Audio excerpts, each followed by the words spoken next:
ধরুন একদিন হঠাৎ জানতে পারলেন অন্য রাজ্যের কোনো একটা সাইবার ক্রাইম অভিযোগের জন্য আপনার ব্যাঙ্ক অ্যাকাউন্ট ফ্রিজ হয়ে গেছে। সেখানে যাওয়াও সম্ভব না। কি করবেন তখন?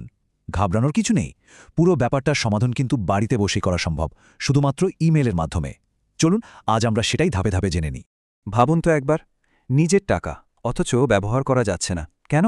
না অনেক দূরের কোনো রাজ্যের পুলিশ অ্যাকাউন্টটা ফ্রিজ করে দিয়েছে। এটা যে কারোর জন্যই একটা বিরাট চাপের পরিস্থিতি, তাই না? বিশেষ করে যখন সেই রাজ্যে ফিজিক্যালি যাওয়া প্রায় অসম্ভব। তবে ভালো খবরটা হলো, এর জন্য কিন্তু অন্য রাজ্যে দৌড়ানোর কোনো দরকারই নেই। যদি সঠিক পদ্ধতিটা জানা থাকে তাহলে শুধু ইমেল ব্যবহার করেই এই সমস্যার সমাধান করা যায়, আর অ্যাকাউন্টও আবার চালু হয়ে যাবে। এই পুরো আলোচনায় আমরা সেই রাস্তাটাই দেখব। চলুন দেখে নিই আমাদের আজকের আলোচনার বিষয়গুলো। আমরা প্রথমে জানব কেন অ্যাকাউন্ট ফ্রিজ হয়, তারপর দেখব ব্যাংকে ফোন করে কি করতে হবে, কিভাবে একটা পারফেক্ট এনওসি রিকোয়েস্ট ইমেল লিখতে হয়, ভেরিফিকেশন আর ফলোআপের প্রক্রিয়াটা কি, এবং সবশেষে কিভাবে এনওসি ব্যবহার করে অ্যাকাউন্টটা আবার চালু করতে হয়। কিছু জরুরি নিয়মও জেনে নেব আমরা। তো একদম প্রথমে যে প্রশ্নটা মাথায় আসে সেটা হলো, অন্য রাজ্যের পুলিশ কেন বা কিভাবে একজনের ব্যাংক অ্যাকাউন্ট ফ্রিজ করতে পারে।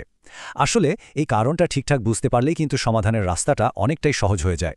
ব্যাপারটা সাধারণত এরকম হয়, ন্যাশনাল সাইবার ক্রাইম পোর্টালে যখন কোনো অভিযোগ জমা পড়ে তখন পুলিশি তদন্তের একটা অংশ হিসাবে কোনো সন্দেহজনক লেনদেনের সাথে যুক্ত অ্যাকাউন্ট সাময়িকভাবে আটকে দেওয়ার নির্দেশ দেওয়া হয়। মানে এটা তাদের একটা স্ট্যান্ডার্ড ইনভেস্টিগেশন প্রসেস। যেই মুহূর্তে এই সমস্যার কথা জানা গেল, এক মুহূর্ত দেরি না করে প্রথম কাজটাই হলো নিজের ব্যাংকে ফোন করা। কারণ সমাধানের জন্য যা যা তথ্য দরকার তার প্রায় সবই কিন্তু ব্যাংক থেকেই পাওয়া যাবে। ব্যাংকের সাথে কথা বলার সময় কয়েকটা জিনিস একদম পরিষ্কার করে জেনে নিতে হবে। যেমন ঠিক কোন থানা বা সাইবার সেল থেকে এই নির্দেশটা এসেছে, অভিযোগ বা কেসের রেফারেন্স নম্বরটা কি, আর সবচেয়ে জরুরি হলো তদন্তকারী অফিসারের ইমেল আইডিটা চেয়ে নেওয়া।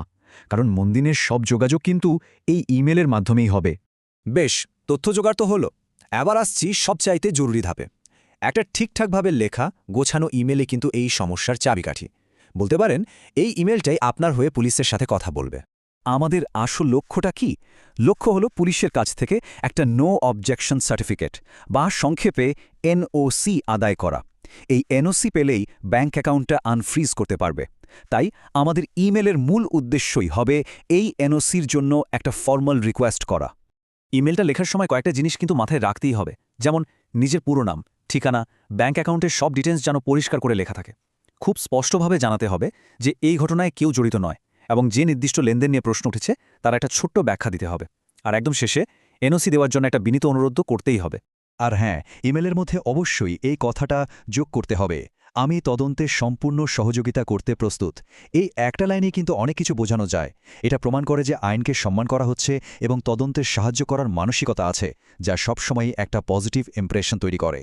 দেখুন, শুধু মুখে বললেই তো হবে না, কিছু প্রমাণও তো দিতে হবে, তাই না? তাই ইমেলের সাথে কিছু ডকুমেন্ট অ্যাটাচ করাটা মাস্ট। যেমন আধার বা প্যান কার্ড, শেষ কয়েক মাসের ব্যাংক স্টেটমেন্ট, যে ট্রানজ্যাকশনটা নিয়ে সমস্যা সেটার প্রমাণ, আর আয়ের প্রমাণপত্র যেমন স্যালারি স্লিপ। এই সব নথিগুলো কিন্তু আপনার দাবিকে অনেক বেশি জোরালো করে তুলবে। তো ইমেল পাঠানো হয়ে গেল, কিন্তু কাজ কিন্তু এখানেই শেষ নয়। এর পরের পর্বটা হলো ধৈর্য ধরে অপেক্ষা করা আর দরকার পড়লে ফলো আপ করা। এই সময়টাতে একটু শান্ত থাকতে হবে। একটা সাধারণ নিয়ম হলো, প্রথম ইমেল পাঠানোর পর 2-3 দিন অপেক্ষা করে যদি কোনো উত্তর না আসে তাহলে একটা নম্র রিমাইন্ডার পাঠানো যেতেই পারে। তবে মনে রাখতে হবে প্রত্যেকটা কেস আলাদা, তাই সমাধান হতে 7 থেকে 15 দিন বা কখনো তারও বেশি সময় লাগতে পারে। অধৈর্য হলে কিন্তু চলবে না। এমনটাও হতে পারে যে পুলিশ হয়তো ফোন বা একটা ভিডিও কলের মাধ্যমে কিছু জিনিস ভেরিফাই করে নিতে চাইল। এর জন্য কিন্তু মানসিকভাবে প্রস্তুত থাকতে হবে, আর যখনই তারা যোগাযোগ করবে তাদের সব প্রশ্নের সঠিক উত্তর দিয়ে সহযোগিতা করাটা খুব জরুরি। যদি সবকিছু ঠিকঠাক থাকে আর পুলিশ যদি আপনার দেয়া তথ্য আর নথিতে সন্তুষ্ট হয়, তাহলেই সেই কাঙ্ক্ষিত এনওসি পাওয়া যাবে। ব্যাস, এরপর আর মাত্র কয়েকটা ছোট ছোট স্টেপ। পুলিশ কিন্তু আপনাকে ইমেলের মাধ্যমে এনওসিটা পাঠিয়ে দেবে। কাজটা খুবই সহজ। সেই ইমেলটা পেয়েই সোজা নিজের ব্যাংকের ব্রাঞ্চে ফরওয়ার্ড করে দিতে হবে। এর মধ্যে আর কোনো ঝুটঝামেলা নেই। ব্যাংক যখনই পুলিশের পাঠানো এনওসি পাবে তারা সেটা ভেরিফাই করবে, আর ভেরিফিকেশন হয়ে গেলেই অ্যাকাউন্টের ওপর থেকে ফ্রিজ অর্ডারটা তুলে নেওয়া হবে। তারপর আবার আগের মতোই স্বাভাবিকভাবে লেনদেন করা যাবে। চলে একদম শেষে এসে আমরা কিছু খুব জরুরি বিষয় নিয়ে কথা বলি। এই টিপসগুলো শুধু এই প্রক্রিয়াটাকে সহজ করবে না, ভবিষ্যতে এই ধরনের সমস্যা এড়াতেও কিন্তু সাহায্য করবে। কয়েকটা গোল্ডেন রুল কিন্তু সব সময় মনে রাখতে হবে। 1. সব যোগাযোগ ইমেলের মাধ্যমে করুন, যাতে একটা লিখিত প্রমাণ থাকে। 2. কোনো অবস্থাতেই কোনো ভুল বা জাল ডকুমেন্ট জমা দেবেন না। আর ৩, অপরিচিত কাউকে নিজের ব্যাঙ্ক অ্যাকাউন্ট ব্যবহার করতে দেবেন না। এটা কিন্তু খুব বিপজ্জনক হতে পারে। আর যে কোনো সাইবার ক্রাইম সংক্রান্ত সমস্যায় পড়লে বা নিজের কেসের আপডেট জানার জন্য সরকারের এই হেল্পলাইন নম্বরটা অর্থাৎ ১৯৩০ অবশ্যই মনে রাখবেন, এটা খুব কাজের। তাহলে পুরো ব্যাপারটা থেকে কি বোঝা গেল? এটাই যে সঠিক তথ্য আর ঠিকঠাক পদ্ধতি যদি জানা থাকে, তাহলে কিন্তু অনেক জটিল রাজ্যের বাইরে সমস্যাও কোনো হয়রানি ছাড়াই আইনি পথে দূর থেকেই সমাধান করা সম্ভব। এক্ষেত্রে জ্ঞানটাই আসল শক্তি। সবশেষে একটা বড় প্রশ্ন কিন্তু থেকেই যায়। আমাদের আর্থিক লেনদেন যত বেশি ডিজিটাল হচ্ছে, এই ধরনের আন্তঃরাজ্য সমস্যাগুলো তত বাড়ছে। তাহলে এর সাথে তাল মিলিয়ে চলতে আমাদের বিচার এবং আইন ব্যবস্থাকে আরও কতটা বদলাতে হবে, এটা কিন্তু ভাবার বিষয়।